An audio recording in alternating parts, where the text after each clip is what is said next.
Alright, welcome back to part 2 of how to win at Funfair, or Unfair as it's called. Now, in our last section, we discussed that the point of this series is to teach you how to win at Unfair, not necessarily just how to play. It's like the difference between learning to drive a car and learning to drive a race car. If you learn to drive a car, you'll get to your destination eventually, but if you learn to drive a race car, you'll get there first. So that's why we're going into such depth about the various mechanics. And I know we haven't technically gone to actually how to play the game yet, but don't worry, we're going to get there. It's important you understand all the underlying things. Now, the most important thing that we learned in the previous episode was that each player who is going to be participating in the game gets their own mega deck. And I'm calling them mega decks. You could call them themed decks. I'm calling them mega decks because within each deck there's going to be a bunch of mini decks, and those correspond to these spots here on the board, as well as a couple extra sections. Now, before I discuss what all these different mini decks are, we just need to get into our heads that each of these mega decks has a different theme, and there are going to be 6 themed decks in the main set, and 4 in each preceding expansion. So in the main game, we have 6 mega decks, each with a different theme. We have the pirate deck, we have the jungle deck, we have the vampire deck. I'm going to go ahead and organize these a little bit because we're about to discuss what they all are, what they mean. We also have the robot deck, we have the gangster deck, oops, okay, those are collapsing, and we also have the ninja deck. Alright. Now, it is important to note a couple of things here. First of all, you'll notice that they each have unique artwork. That is part of, it's not just part of the design aesthetic. It is going to become important when we deal with panoramas later, but don't worry about that. What you should notice is that on the top of each of these cards, themed cards, there's these little sliders next to a bunch of things. And these tell you how difficult these decks are going to be to play for different strategies. Now remember, in the last episode we looked at this and it told us different ways that we can earn victory points at the end of the game. Having the biggest attractions, completing blueprints, earning money, getting staff members, taking out loans. Well, over here you can see that the decks have cards within them.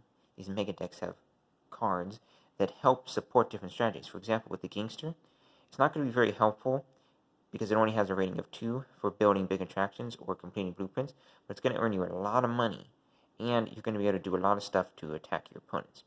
Over here, Pirate's not going to be very good at attacking your opponents or earning money, but boy, you're going to be able to build some big attractions with this deck. Over here, the ninja theme, you can see that you can earn a lot of points from completing blueprints, and you can do a lot of bad stuff to your opponents, and you can build some pretty big attractions, but it's really no good for earning money, and so on and so forth.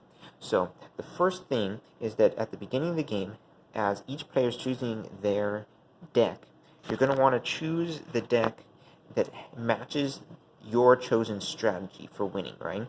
So if you're pretty comfortable with earning money, or if you prefer the strategy of building the biggest attractions, you're going to want to pick the themed deck, and it's not just these 6, right? We're also going to do that to any of the expansion decks.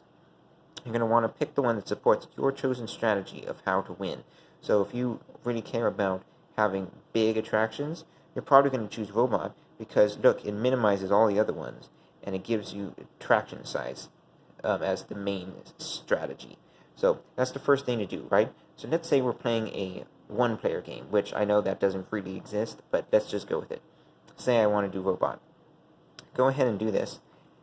Now let's talk about setup. This is where we're actually going to set up the beginning of the game. First thing you do with this mega deck is you need to split it into its sub-decks, right? So you take the top card off, and you now start separating the cards in the mega deck into its component decks. So don't flip the cards over, don't look at what's underneath, just look at the back of the cards. If the back of the card changes, then put it into a different pile. So you can see here, we have a bunch of blue city cards, red city cards, blue print cards, a whole bunch of green event cards. We have a player summary card. We have a loan card. We have a gate card. We have 2 purplish showcase cards, and then a whole bunch of red park cards. Now, we need to put these on the correct spaces on the board. So obviously the red park cards go here on the red spot. The green event cards obviously are going to go right over here on the green event spot, up in the upper left. Those will go there. Now, over here, the city event, we're actually going to put both the blue and the red city event cards there for now. We'll set those up a little bit better in a moment. The blueprint cards go over here as well. And then one player gets the loan card, the gate card, and these 2 showcase cards. Now, at this point, we're just in setup. So the player who chose this deck puts those cards on the board and these cards in front of them, but they're not allowed to look at anything yet. Keep the cards face down. Alright, now that's a 1-player setup. I chose Robot because I think I want to build the biggest attractions. Okay, but we actually can't play a 1-player game. You need at least 2 people. So, we're going to go ahead and let somebody else choose a deck.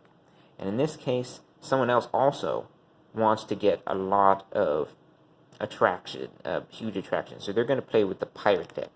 So we do the exact same thing as we did before, right? We split it into its component parts. We put the reference card up here. We take the blue and the red city cards off the top of the mega deck, put them over here on that spot on the board. We now separate all these blueprint cards out, put them over with the other blueprints on the board.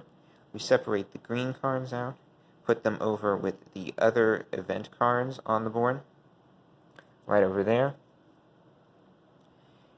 And then this player who chose this deck gets the summary card, the loan card, the gate card, and the 2 purple showcase cards before putting the rest of the cards, which are all these red park cards, over here on the park card pile. Alright, so now see we have quite a few cards, but these mini decks are composed of the mini decks that were in each of these mega decks. And look, the player who chose the robot theme has these 4 types of cards, and the player who chose the pirate theme has these 4 types of cards, robot and pirate, but they still have the same 4 types of cards in front of them, in addition to throwing the mini decks together over here on this board. So this is the genius modular system of Unfair. Each deck maybe supports different strategies, but they still contain the same number and types of cards. So no matter how many players you're playing with, you're always going to have these 4 types of cards for each player, and then you're always going to throw the remaining cards onto the respective spots on the board. So that's basic setup. And I say basic setup because there's still more things we need to do. But first what we're going to do is you're going to need to make sure that there's no other players playing, because we're about to start shuffling the decks together. Now, as you know, the top half of each of these decks is from the pirate deck, and the bottom half was from the robot deck. And we're going to need to shuffle them all together. So we're not sure which of these cards are pirate and which of these are from the robot deck, which are from pirate and which are from robot, which are from pirate, which are from robot, which are from pirate, so on and so forth. So I'm going to pause the video for a moment and shuffle all these decks together. Alright, so I've now thoroughly shuffled all of these sub-decks, or mini-decks as I called them earlier, so that we now have the pirate and the robot themes thoroughly mixed in these decks. Now we come to the second big decision of the game. The first big decision was how many players do we play. We chose 2, so we chose 2 mega decks. Each player got to choose their own. We split them into the component mini decks, gave their players each their personal cards, and then combined the common cards. But now the second big question is, how long will the game go? Now remember, you win the game by having the most victory points at the end of the game. The problem is how do you know when the game's over, right? Well, you know the game's over when the rounds are complete. Now, in a normal game of Unfair, there are going to be 8 rounds. After 8 rounds are over, the game's over. And you know when the rounds are over because each of these city cards in this city deck represents a round. Once all of these cards have been discarded, the rounds are over. Now, of course, remember, there were 3 red and 3 blue city cards in each of these themed decks. So there's actually going to be 12 cards here in my hand that I've shuffled together. But I just said that there's actually only 8 rounds. So what you need to do is you need to choose just 4, and of course don't look at them just randomly, 4 of each color. So 1, 2, 3, 4 blue, and then the extra 2 blue just get discarded. They're not going to be in the game. Don't look at them, because these are supposed to be a bit of a surprise. And then 4 red cards, discard the remaining 2. We don't know how many of these are pirate and how many of these are robot, and same with this. Alright, so now we've decided that there's going to be 4 rounds of blue and 4 rounds of red. That 4 plus 4 equals 8. There will be 8 rounds in the game. Once all these cards have been discarded, we'll know that the game is over. Now, over in the box, there was a special card that you always have to use. This is the public notice card. I'll explain what that means. But what you do is you take the 4 red cards that you shuffled together and randomly selected, place that public notice card on top of it, then take the 4 blue cards that you randomly selected and shuffled together onto the top of that. So now you have 4 blue, public notice card, 4 red cards. They're all going to be from the city deck. They're going to be randomly shuffled from whatever number of mega decks you have in the game. Then you put that all here on the city spot. This is our timer. Each round, there's going to be one of these cards discarded. End of the game is when all of these cards have been discarded, indicating that all 8 rounds are up. And of course, we will discuss later about strategies, because you can adjust the game. Remember earlier I said you can make the game more or less unfair? You can also make the game longer or shorter by keeping more of these cards in the game or throwing them away. Now, you normally shouldn't do that just by yourself.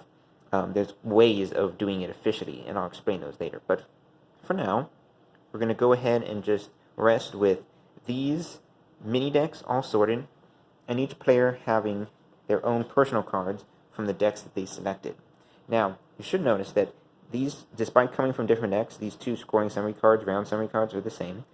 These known cards, as you'll see, are identical, despite the fact that they're from different decks. The gate cards are going to be identical, despite coming from different decks. But the showcase cards that each player got from different decks are different. These are powerful things, which we'll learn more about when we get into playing an actual game. But these are also going to have to be shuffled and redistributed to players, so they don't know exactly which deck their showcase cards are from. Remember, you can't peek at them quite yet. So what we're going to do is we're going to go ahead and just randomly shuffle these 4 cards together and mix them up so that we're not quite sure who's getting what. And they still need 2, just like there were in the original themed decks. But now I'm not quite sure if both of these are pirate or robot, and this player's not quite sure if both of these are pirate or robot. They could be both from robot, they could be both from pirate, or they might be one of each, or who knows. So we've shuffled those up. Each player is ready with their personal stash of cards. The main deck is ready with its personal stash of cards. And that concludes part 2. We've done the basic setup. In the next section of this series, I'm going to explain the rest of setup. But the interesting thing to remember is that, yes, we haven't progressed very far yet. We've only done basic setup. But you now understand how to do basic setup very well. And you're learning the critical things that will lead to an ultimate strategy of winning the game. Remember, most players ignore this, but this is very important when choosing which theme you're going to play with. Alright, over and out.